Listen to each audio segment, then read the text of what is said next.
Terima kasih saudara pengemudi majlis. Dengarkan, wakil rakyat berpakaian penuh gaya untuk memantau bahagian dan kawasan. Indah bunyinya pidato saya, rukun negara penjamin generasi berwawasan.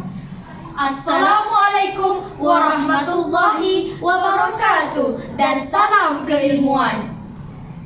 Yang arif dan berpaksikan kebenaran warisan panel hakim, yang setia dengan jam randiknya saudari penjaga masa, yang dikasihi barisan pemidato dan hadirin warga dewan yang budiman.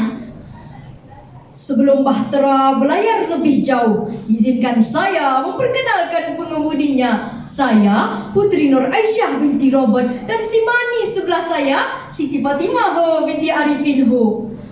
Kami dari Sekolah Menengah Kebangsaan Datuk Muhammad Taha, #Taha the best, Nagori. Penghayatan rukun negara penjamin generasi berwawasan. Begitulah tajuk pidato kami pada pagi ini. Sebelum Bahtera pidato saya layarkan, izinkan saya untuk merungkai frasa-frasa penting dalam tajuk pidato yang akan saya sampaikan.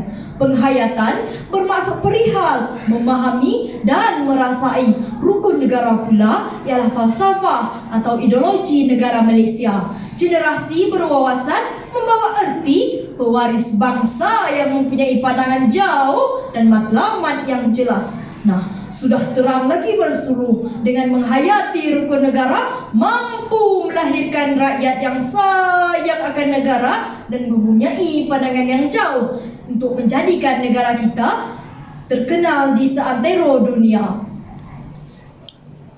Selaku warga negara, kita seharusnya memahami rukun negara dalam kehidupan kita. Mungkin perkara ini dianggap remeh oleh sebilangan kita, tetapi kita mesti sedar yang rukun negara inilah yang akan membentuk nilai peribadi yang tinggi dalam diri warga negara Malaysia, terutamanya untuk melahirkan rakyat yang cinta akan negara dan berusaha memajukan negara ini.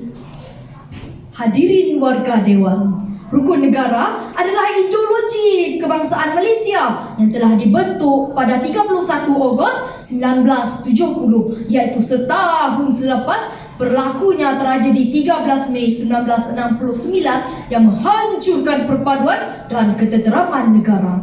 Ingatkah kita tentang ikrar rukun negara? Maka kami, rakyat Malaysia, berikrar akan menumpukan seluruh tenaga dan usaha kami untuk mencapai cita-cita tersebut berdasarkan atas prinsip-prinsip berikut.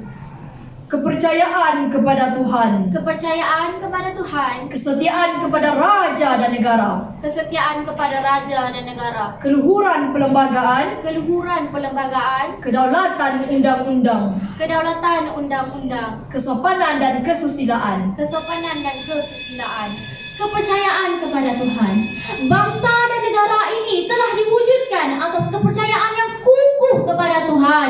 Melalui kepercayaan beragama inilah yang akan menjadikan bangsa dan negara ini sebagai satu bangsa dan negara yang berdaulat. Perlembagaan persekutuan memperuntukkan bahawa Islam ialah agama rasmi persekutuan, tetapi agama dan kepercayaan lain boleh diamalkan dengan aman dan tenteram di mana-mana bahagian di dalam persekutuan, dan tindakan membeza-bezakan terhadap seseorang warga negara atas alasan agama adalah dilarang sama sekali. Ketiadaan agama boleh meruntuhkan kepribadian seseorang dan juga sesuatu bangsa dan negara. Menyedari betapa pentingnya keteguhan pegangan anggota masyarakat terhadap ajaran agama masing-masing, prinsip ini telah dipilih sebagai prinsip pertama dalam rukun negara. Generasi yang tidak mempunyai kepercayaan agama akan runtuh akhlaknya dan rosak matlamat hidup kerana mereka akan melakukan perkara-perkara yang bertentangan dengan agama mereka. Jelas terbukti, agama mengajak kita melakukan kebaikan dan meninggalkan keburukan. Kesetiaan kepada raja dan negara. Malaysia mengamalkan sistem demokrasi berparlimen dan raja berperlembagaan dengan Seri Paduka Baginda Yang di-Pertuan Agong sebagai ketua negara. Selaras dengan kedudukan Yang di-Pertuan Agong sebagai raja, mengikut perlembagaan, sistem beraja juga diamalkan di setiap negeri yang di-Pertuan negeri bagi negeri-negeri yang tidak beraja.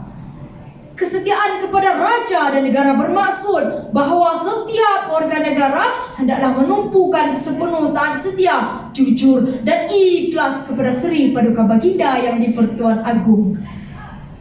Di peringkat negeri pula, rakyat dikehendaki menumpukan taat setia kepada raja yang memerintah negeri tempat mereka berbastautin tanpa mengurangkan taat setia kepada Yang di-Pertuan Agong. Sikap ini akan mewujudkan sebuah negara yang aman, makmur, bahagia dan sejahtera. Negara yang tidak setia, generasi yang tidak setia ibarat ayam kehilangan ibu dan akan bertempiaran dengan hala tuju yang tidak pasti.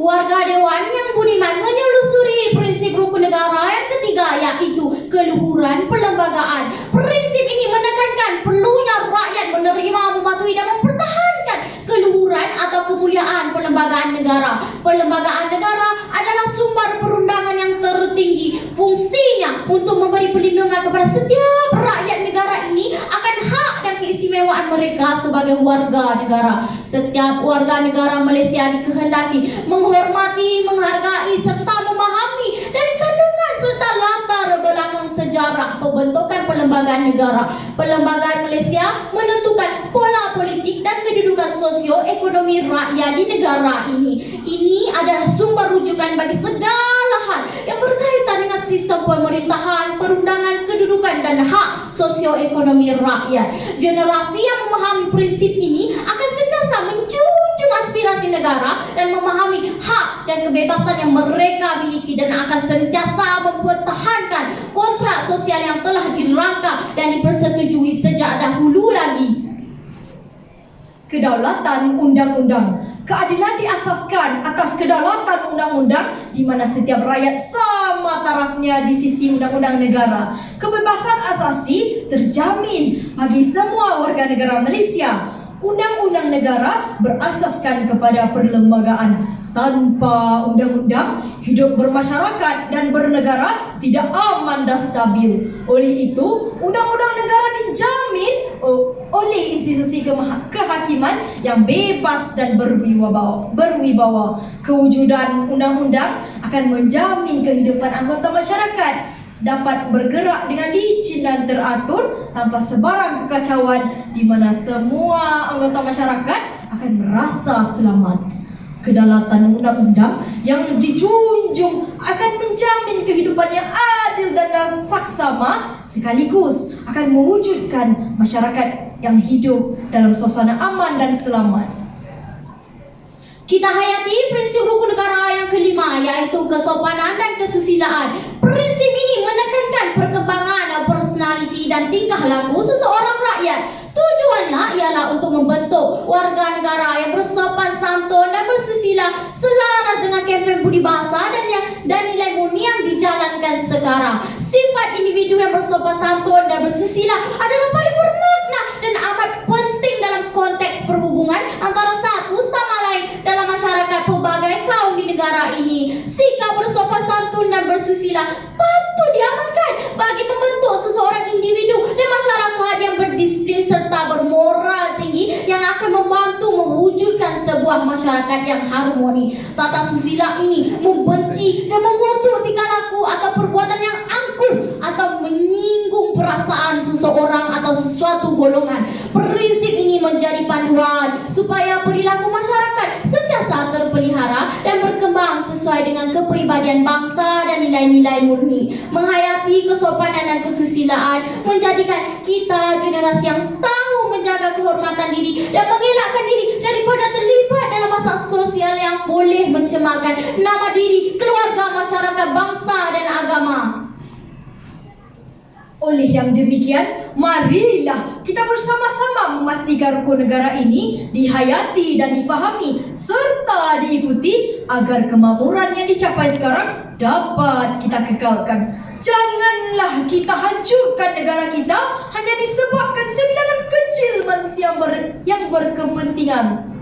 Akhir kalam, sebagai rakyat yang sanggup menumpahkan darah, yang sanggup menggadaikan nyawa, yang sanggup mengorbankan jasad yang begitu berharga, Kita seharusnya menjaga ibu kita. Jika ibu kita terluka, maka begitu juga dengan kita. Wahai perwira semua, saya menyeru Anda, bangkitlah mempertahankan ibu kita. Jangan sampai ibu kita ternoda. Keluarkan suara-suara Anda, biar bingi di telinga mereka, biar berdesing telinga mereka, biar mereka tahu bahwa suara-suara inilah senjata yang akan memusnahkan mereka yang cuba mencabul kedaulatan kita. Dan ingatlah, kita semua sama, hanya jasad yang berbeza namun berkongsi satu jiwa yang sama. Kami mohon mengundur diri dan terimalah salam perjuangan dari kami.